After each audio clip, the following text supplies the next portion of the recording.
What's up, faithful? You're listening to another episode of the 49ers Web Zone No Huddle podcast, a part of the Odyssey Network. I'm Brian Rennick. He's Al Sacco. And joining us today is a man who needs no introduction, but we'll give him one anyway.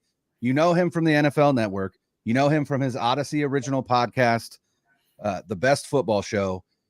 And you know him from the best breakdowns on Twitter. It's Brian Baldinger. Baldy, thank you so much for some time today. Thanks. I'll just enjoy the shameless promotion right there. Thanks for having me, guys. Brian and Al, good to be with you. I mean, obviously that was a beatdown on Monday night. I couldn't really start it any better against a pretty quality team. And believe me, we are chomping at the bit to ask you offensive line questions because we didn't think the Niners O-line would look anything like that in week one, but it looked great. But I wanted to start out with a Purdy question for you. So Brock statistically had a pretty low-key game, 19 for 29, 231 yards, no TDs. When you look at the film, his PFF score was 89.6. He's fifth in the NFL in QBR. And on your breakdown, one of the things you wrote in Twitter was about his control and understanding of the offense. Can you talk a little bit about what you saw from Purdy in week one? Yeah, I mean, I think, obviously they ran the football really effectively. So, I mean, that was a big emphasis. It's a very talented secondary. I mean, Sauce and DJ, I mean, they know DJ. They drafted him. I mean, and it's talented. And so, and Brandon Ayuk didn't, play or practice throughout the entire offseason. So you just kind of are a little concerned about the timing right there. And Trent wasn't out there. So, what kind of conditioning would he have? So I don't think you can just cut it loose and just, bombs away. That's not what they do anyways. But I feel like they did a great job of in just all of their manipulation with their pre-snap motions and their shifts of really freezing a very talented linebacking core of C.J. Mosley and Quincy Williams. They're very good. There's Fred and that group in San Francisco, but they're right there. They're very good, and they look completely frozen. They didn't attack the line of scrimmage the way they normally do. I think they were a little unsure of themselves. And so, I mean, that's a lot of that is a quarterback. He doesn't have to wow you every game. The offense scored on 8 straight possessions. That's almost impossible to do in this league. 8 straight possessions they scored. Would you like a touchdown? I mean, they threw a touchdown to Ayuk. He got to catch it. But I thought he was under control. I thought they attacked the middle of the field. Those are layered throws in the middle of the field. They're not always easy. A lot of those throws with the quarterback before here used to get intercepted. He doesn't. I thought he had complete understanding of what they were trying to do. Yeah, and Al touched on it. We're pretty excited to talk O-line with you because all through this offseason, at least on this podcast, but in 49er land and 49er fans in general, there was a real concern about the offensive line, the lack of taking a tackle early, which is something that fans wanted, and an upgrade at right tackle. But the 49ers drafted Dominick Puni in the 3rd round, who played tackle at Kansas. But when they drafted him, they said, we're looking at him at guard. And then Feliciano gets hurt in training camp, and Puni steps in, starts taking reps with the ones, and just hasn't really relinquished that. And he looked phenomenal on Monday night. Just absolutely looked like he'd been, in the league for 5 years. He's taken on double teams. He's throwing dudes to the ground. The question I have for you about Puni, outside of, what you thought of his play, which I've seen some of the breakdowns. I know you're high on him. My question is this. 49er fans are concerned about Colton McKivitz at right tackle. And there's also some concern about Jake Brendel at center. With Puni at right guard, and his play as consistent as it was in week one and as good as it was in week one, does that kind of also elevate just the guys next to him as well? Like, is Puni's presence going to make this line a strength, even though they could use some upgrades at center and right tackle? Absolutely. I mean, he's making everybody around him better. I mean, in fact, the Jets tested him on Monday night in one particular play, but more than just one. I mean, they put C.J. Mosley over your center. They had an end outside of McKivitz, and they put Quinton Williams on him. And it was basically guaranteed a one-on-one. Now, Quinton Williams wins most of his one-on-ones. I don't care who he goes against. Mm-hmm. He destroys every offensive lineman in Buffalo. when he gets a one-on-one. And they did it, and Puni just stood tall, anchored down, and he got a little push on him, but he didn't beat him. In fact, I've watched every snap preseason on Monday night. He hasn't been beat yet. Doesn't have a bad snap yet. And so I did his breakdown on him. His head coach at Kansas reached out to me, and he just said, he appreciated the love and all that. But, he went to Kansas after being at a D2 school, and he's played up. Right. But he has an amazing ability. I mean, first of all, must be really smart. He takes really good angles in the run game when he gets to second level. He never seems surprised by anything, stunts, twists, blitzes. He never seems surprised by anything. Look, Javon Kinlaw is, you know what Kinlaw is at this point. He's solid. I mean, you know what all these guys are, the Jets who are out there. I mean, they're not great players. They're rotational players. He had no problem with any of them. He makes everybody around him better right now. And, the ball's either going to be run behind Trent or it's going to be behind Puni right now. That's where it's going. Aaron is a very solid left guard, very solid, especially playing next to Trent. They play very well together. I feel like they've upgraded the entire right side of the line with Puni. Were you shocked Trent was as good as he was, considering he had about a week of practice, or did you just expect it's Trent Williams? I'm not surprised. He's got techniques that only he does. They never leave you, his techniques. I mean, whether it's slapping guys' arms down or cutting off on the backside. I guess the question, he looked like he was pretty gassed at the end when he went out. Yeah. It's just going to be the conditioning level. And look, the old, cliche, fatigue makes cowards of us all. It's just true. I think he's got a warrior spirit, but, I just didn't know the volume of plays because they were on the field a long time. Yeah. And, the run, they took it to the Jets. They broke their sword. Mason finished these runs. I was just curious about just the conditioning level. But, obviously if he's hanging out there in Longview, Texas, he was doing more than bass fishing out there. Like he was doing some kind of work. Mason had such a strong game, and I thought he was the story of the game. But we've seen over and over again how good it seems like almost any running back can be in this Kyle Shanahan system. When you're watching the game tape, Mason was incredible. What did you see from Mason, and what did you see from Kyle in terms of what he was dialing up play design-wise to get Mason space? Well, two things. One, he had 28 runs. He wasn't knocked backward once. So the guy has got a forward lean, and he's got a finishing touch. Like he punishes defenders. You look at those Jets defenders in the fourth quarter versus the first quarter, like they weren't looking to get in his way in the fourth quarter. They just weren't. That's number one.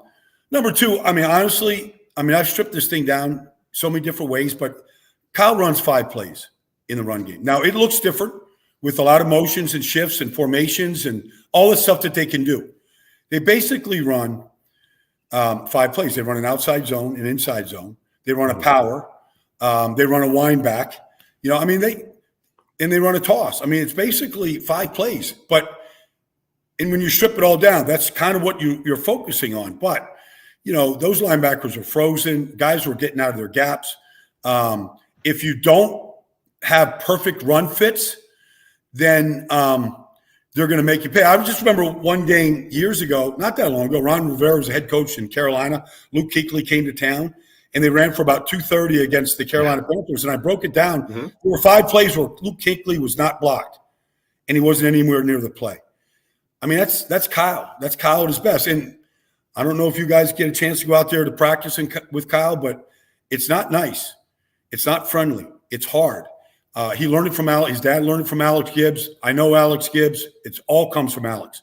Like that was a drill sergeant every day to make sure. And when you watch them play, how they chip the end with Kittle, and here comes Juice to clean up.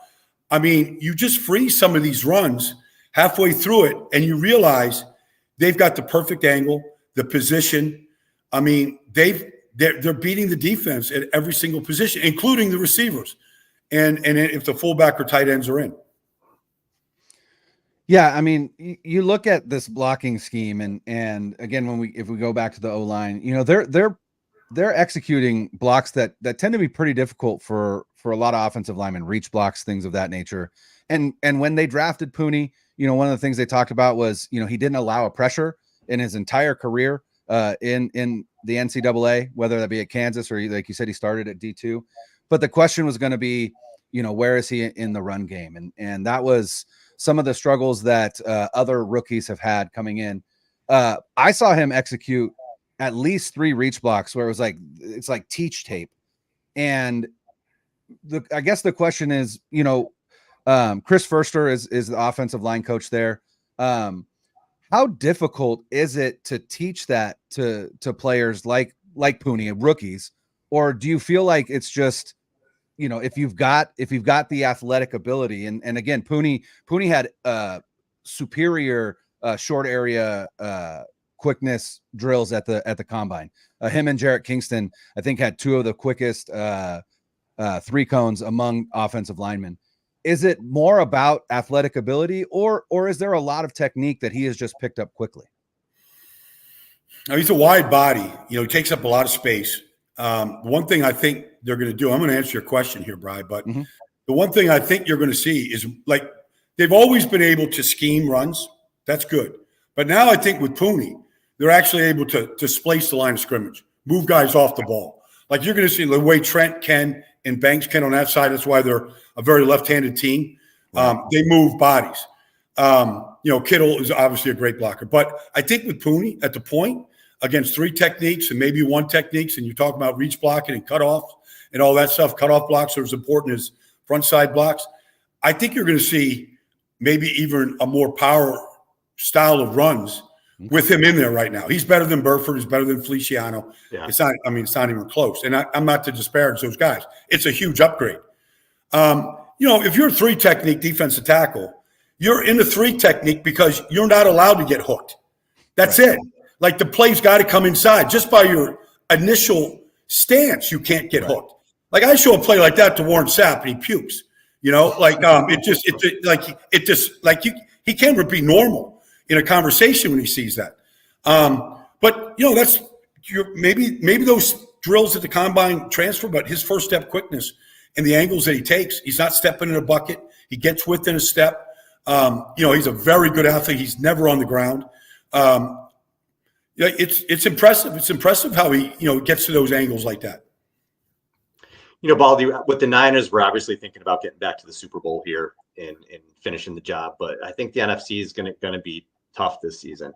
What teams besides the Niners, in terms of hierarchy, do you think are going to be there at the end? Who other than them do you think are maybe the best 2 or 3 other teams in the NFC? Well, you've got to play this out. Teams are going to improve. Tampa's a good football team. They're going to play. Yeah. They play Detroit this week. It's going to be a great game. Detroit, the Rams was a great game. You watch Detroit in overtime. They went 70 yards in 8 plays, and 7 of them were runs. They ran the ball right down the Rams' throats. This Kevin Zeitler at right guard, he's as big and strong and smart as they come. And he's been doing it everywhere he goes for a dozen years. And you put him next to Penei Sewell, good luck. They're both good teams. The Rams are all beat up. They've got a backup to a backup to a backup at left tackle. At right tackle, they just lost, a really good left guard for a month. They're gonna be there. They're gonna answer the bell. The Eagles are a very talented team. We got to see what they look like defensively. But we got to see how some of these young guys develop. And that's with a lot of teams. Which young guys can Minnesota sustain what we saw them do with Sam Darnold? They played very good on the offense. Now they played the Giants, but their offense line, Darisaw, the group, they played very well up front. And Aaron Jones looks like Aaron Jones. So, and Brian Flores is as talented as anybody. You're going to see it this week. They're a very – I don't think the 49ers are going to have trouble, but they're a talented defense because of what they're capable of doing. But I think there's a lot of competition out there. Detroit, the Rams, Philadelphia. Dallas was so much faster than Cleveland. It wasn't even – you don't even have to know anything about football. You don't even have to know anything about football. Just watch the game and say which team is faster everywhere. And Dallas's defense was faster than Cleveland at every turn.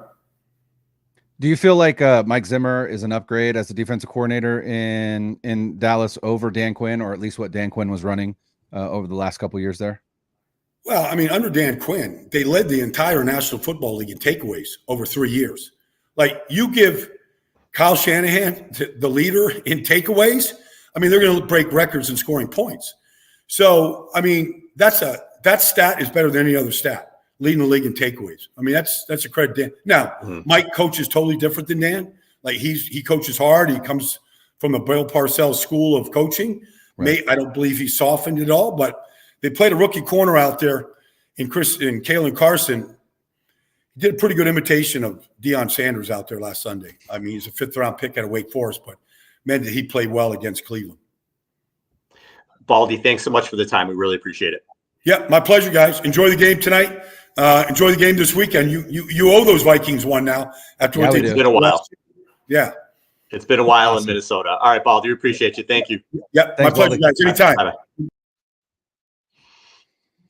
All right, Brian. Awesome. So the last time the Niners won in Minnesota, do you know when it was? Well, here's the thing: is I saw your tweet. I don't know if it was yesterday or today, but my favorite part about your tweet is, I'm gonna be perfectly honest, I don't remember. I believe it said 1992, but my favorite part of the tweet is you had an Amp Lee reference, and I was like, oh my god, I have not thought of that name in decades, and I was like, oh man. Dude, it was his career game. Pro Football Reference. Love it. Anytime you need to look up anything, go to Pro Football Reference. But yeah, it was 1992, and Ricky Waters must have been hurt. I don't remember. I was in like 7th grade. Yeah. But he must have been hurt, and Amp Lee ran for 134 yards and 2 touchdowns. The Niners won 20-17. Steve Young had a pretty pedestrian day, about 186 yards. Jerry Rice, 5 catches, 56 yards. They pulled the game out, the Niners did. They have not won in Minnesota since. That's wild. And you think there's some upsets. The Harbaugh years, it was 2012. It was like week 2 or 3. It was early in the season. They came in and just laid an egg. That was a game you thought they were going to win easily. Last year was another game. Kind of a fluky game. They didn't have Trent Williams. They didn't have Deebo Samuel. It was the Steve Wilkes game where they gave up that long touchdown pass at the end of the half. And Purdy probably had a concussion at the end of the game, where 100%. He dived into the line and got his head hit, and then he threw a couple picks after. I'm pretty sure he was seeing double at that point. So a little bit fluky last year. But listen, all trends are meant to be broken. And I really feel like this week the trend is going to get broken. Sam Darnold is a turnover machine. I think Purdy's going to have a good game. I'll talk about some reasons why in a little bit. But it was 1992. I think now 2024, another victory. Yeah, Nick Bosa said today, and some people were like, "Oh, he's throwing shade at the Jets," but basically he said, "I think we're playing a better opponent this week," and I think all he meant was that the Vikings are playing better football than the Jets did against the 49ers. But let's also take that with a grain of salt. They did play the New York Giants, who may have one of the worst defenses in the NFL when it's all said and done. We shall see. And then their offense is just putrid. Daniel Jones is just absolutely stealing money from the New York Giants at this point. But then you also, kudos to Daniel Jones. They're the ones that paid him. So like, who do you blame there? But this game I think is interesting because we think, but it's just been a year, right? Almost to the day, right? I think it was week 3 last year that they went to Minnesota. It's week 2 this year. That game, like you said, it was fluky, but the other thing is, like, Kirk Cousins threw for 378 yards, something like that. It was a lot. It was ridiculous. He played out of his mind. He played out of his mind. He was great. Is there any world where anybody believes that Sam Darnold can throw for 378 yards, or let's just say 300 yards against the defense that we saw on Monday night against the Jets? My answer to that is no. There's just week 1 is a mirage. There's no world where that. Yeah. But I don't think that 49ers defensive performance was a mirage in the slightest. I think that was just a vintage performance. And there was so much that I took away from that game, including Nick Sorensen. And I said earlier this week on Twitter, I tweeted out that one of my favorite takeaways was how quickly Sorensen adjusted after that first Jets touchdown drive. And Jose Sanchez, who covers the team for Sports Illustrated with Grant Cohn over there, tweeted that it was very similar to what Robert Saleh was doing, especially towards the end there, where he'd come out early in a game with some pretty vanilla coverages and defenses just to try and get a feel for what the offense wants to do. And then once they got that idea, then they started, making adjustments and again, mid-game adjustments, not halftime adjustments, right? Not next week adjustments, but like immediate adjustments. And that was the biggest takeaway that I had. And I expect more of the same. This Vikings defense may give the 49ers offense trouble. Just because Brian Flores, throws a lot at a quarterback. And I'm very interested to see Brock Purdy's performance in this game. Even though likely he won't have CMC, he's going to have Trent Williams. He's going to have his full complement of weapons. I'm interested to see how much different he plays than he did last year. Well, I thought it was interesting. So last year in week 1, Purdy was 19 for 29 for 222 yards, and he threw 2 touchdown passes. This year in week 1, he was 19 for 29, 231 yards. Wild. He didn't have a TD pass, but he should have. He should have. He should have caught it. And Purdy actually started out pretty slow. He had 5 TD passes in his first 4 games last season, and then he threw 26 over the next 12. So he did kind of, he wasn't super prolific early. Mm-hmm. He's also been the most efficient QB in the NFL against zone coverage. And I saw a stat where Minnesota ranked third in zone coverage rate. Now, I think he's going to come after Purdy a little bit. He did last year. But like you said, Purdy's got his weapons. In this Niners team, I guess I don't know if I would say I was surprised. I'm more glad to see in week 1 is how they use their complement of weapons everywhere. So they're the only NFL team in the Super Bowl era to get a 200-yard passing game, a 125-yard rushing game, and a 50-yard receiving game, and an interception from 4 players who were drafted 200th or later or weren't drafted at all. And those 4 players are Purdy, Mason, Jennings, and Flanagan Fowles, which is pretty incredible. Jordan Mason's 147 yards rushing was the 8th highest total in week 1 since 2014. So when you look at the fact that Trent's still working his way back into shape, that Ayuk, to me, didn't look like anything like Ayuk in that game. Mm-hmm. As those guys work their way back in, get another week under, practice and their conditioning under their belt, I feel like Purdy's going to have a good game. I feel like this offense is going to have a good game. They'll capitalize on turnovers. And I mean, I never want to say a blowout because I don't want to jinx anything, but sure. I feel as much as Minnesota has been a house of horrors, I feel very confident going into this game, especially with the offense. Yeah. Again, I said it, on Monday night. That game on Monday night was just a big exhale moment for me, right? Where it was, we had so many questions, and with everything that went on, like with Trent's holdout, with Brandon Ayuk's holdout, with, the news that CMC, wasn't going to play, had questions about the run defense, Aaron Rodgers is going to be back. Garrett Wilson is a beast. Like, there were just so many question marks going into that game. The Jets defense is really good. They've got a phenomenal secondary, all of those things. And you watch that game, and like I said, it was just like, okay, this team looks like what it should look like with the talent that it has against a team that is going to fight for a playoff spot in the AFC, which is loaded, right? And they were the bully in that game. Yeah. And is probably going to, the Jets, the Dolphins, and the Bills are going to beat each other up in the NFC or the AFC East. So, with that relief, that exhale, I feel like I can just kind of step back and again, just look at this team and go, for as many questions as we had, right? Purdy is there, Williams is back, Ayuk is there, Debo's there, Kittle's there.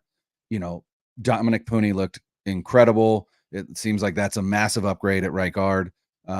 Somebody in the chat said that we need to pump the brakes on the, on the Puni praise. But again, I think, people with a lot more knowledge than I have, and people who have played the position at the highest level, have some pretty impressive things to say about Dominick Puni, which I'm going to take and say, that's an, for a week 1 rookie, that's going to be, an impressive performance. So, I just have a lot of confidence. I don't want to say I lacked confidence in this team prior to week 1. I just had a lot of questions. Marks. Yeah. I had a lot of questions.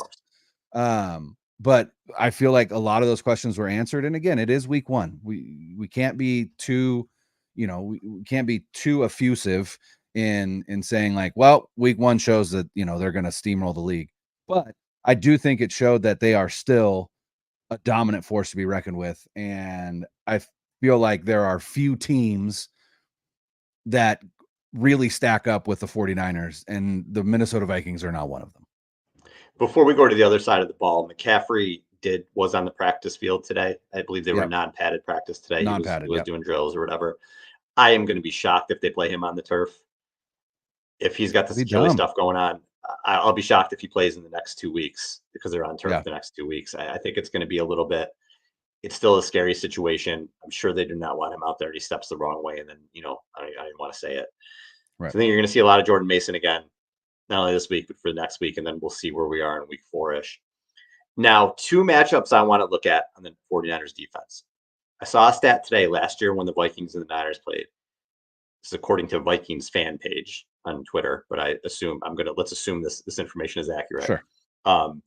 Nick Bosa won 1 of 15 reps against Christian Darrisaw, 6.7% win rate, and that's according to PFF. So I guess it is accurate.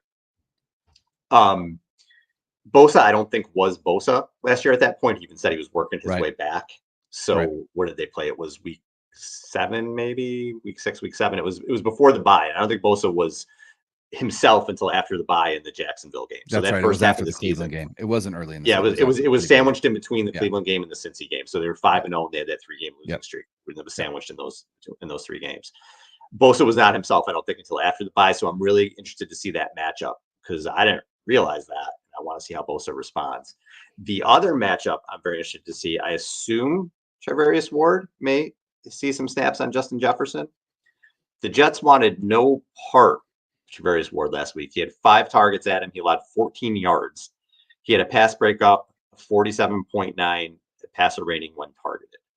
So he has been playing like a top 5 corner in the league. I'm really interested to see if he can shut one side of the field down again like he did in week 1.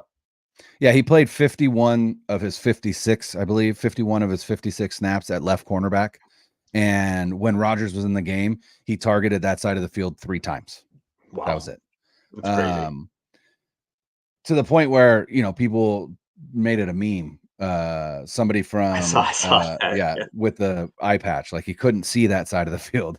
And he couldn't see that side of the field because Mooney Ward just eclipsed him. Yeah, that's the thing. Kirk Cousins did what he did last year. Jordan Jefferson was not on the field for the Vikings. Jordan Addison was.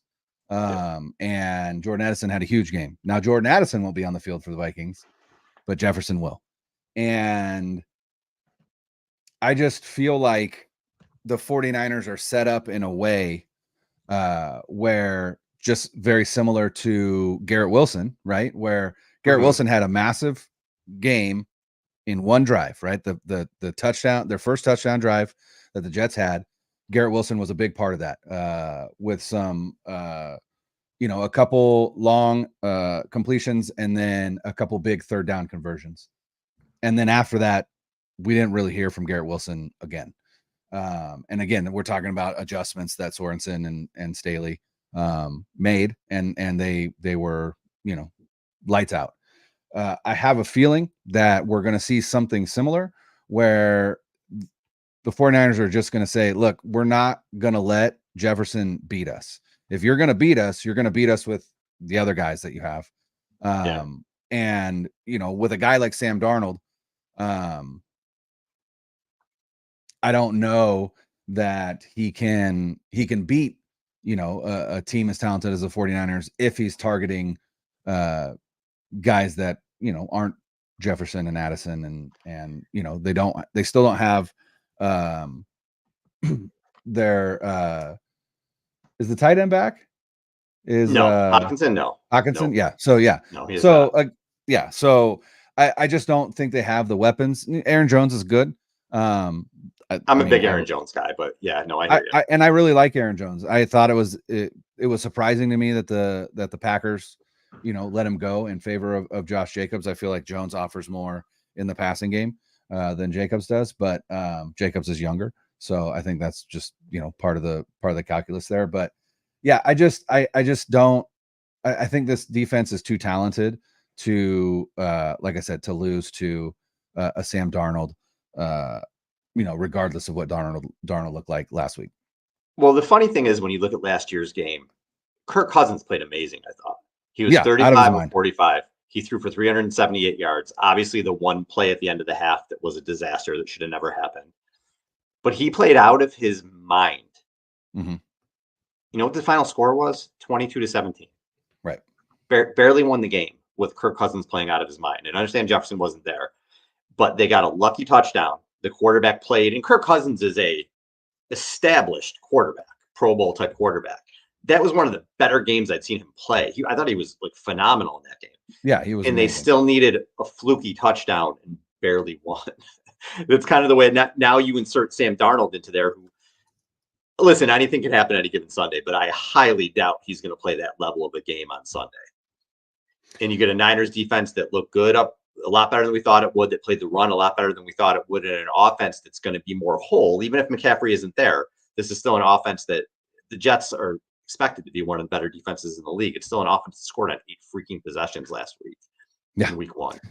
So in this game, even if Flores throws some stuff, even if there's some mistakes, the Niners, I don't think are going to be stuck at 17 points again. They're going to be in the high 20s here, and I don't think the Vikings can get there. Yeah, I realized I was saying earlier, I kept calling him Justin Jefferson. My apologies. You did, but they know what you're talking about. The people Justin Jefferson. Again, the Vikings put it on the Giants last week. Their offense played pretty fantastic. Justin Jefferson had 4 receptions for 59 yards and 1 touchdown. And again, they went against a really shitty New York Giants defense. Yeah, Giants are atrocious. Which again just goes to show you, as a defense, if you can focus your attention on taking away one player, right? Bill Belichick, famous for this, right? We're going to take away your best player and make you beat us with, the guys that aren't. You can still shut down someone even as talented as Justin Jefferson. Again, still got a touchdown, but 4 receptions, 59 yards, nothing to write home about. Justin Jefferson's going to get his, right? It's just a matter of, can you limit, like the Giants did last week, can you limit the damage? And, you look at the way that this defense performed on Monday night and you think, yeah, they're definitely up to the task. I am interested.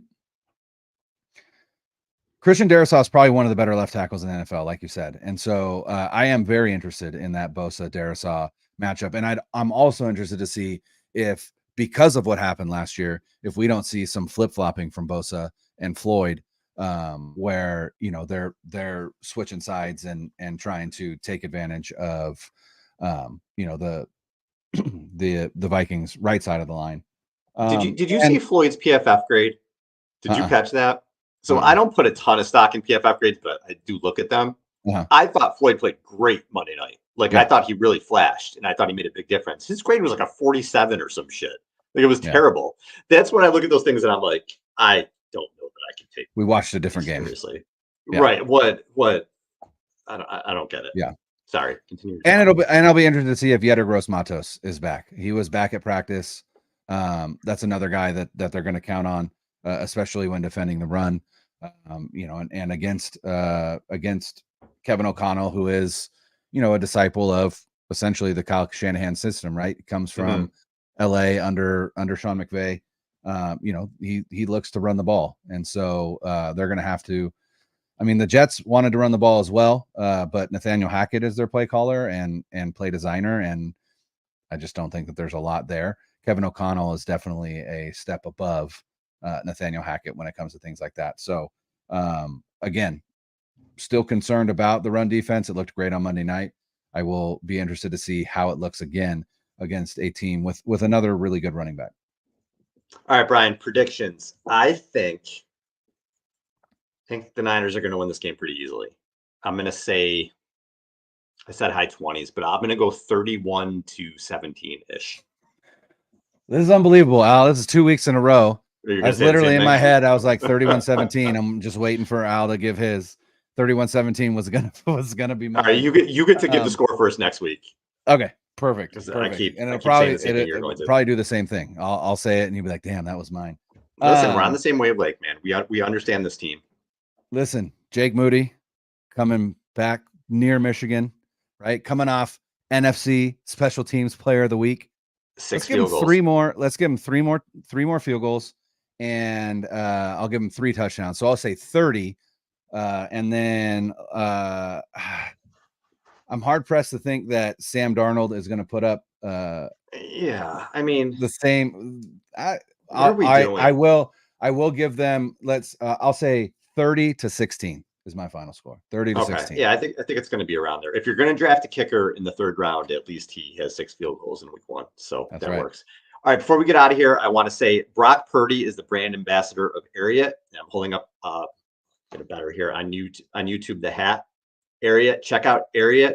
That is www.ariat.com. Check out their styles. We have a link in the description for YouTube. And again, Brock Purdy is their brand ambassador. So check that out. Brian and I will be back after this game, Sunday, Monday, one of those days, break it all down. Until then, thanks for listening, everybody. Later.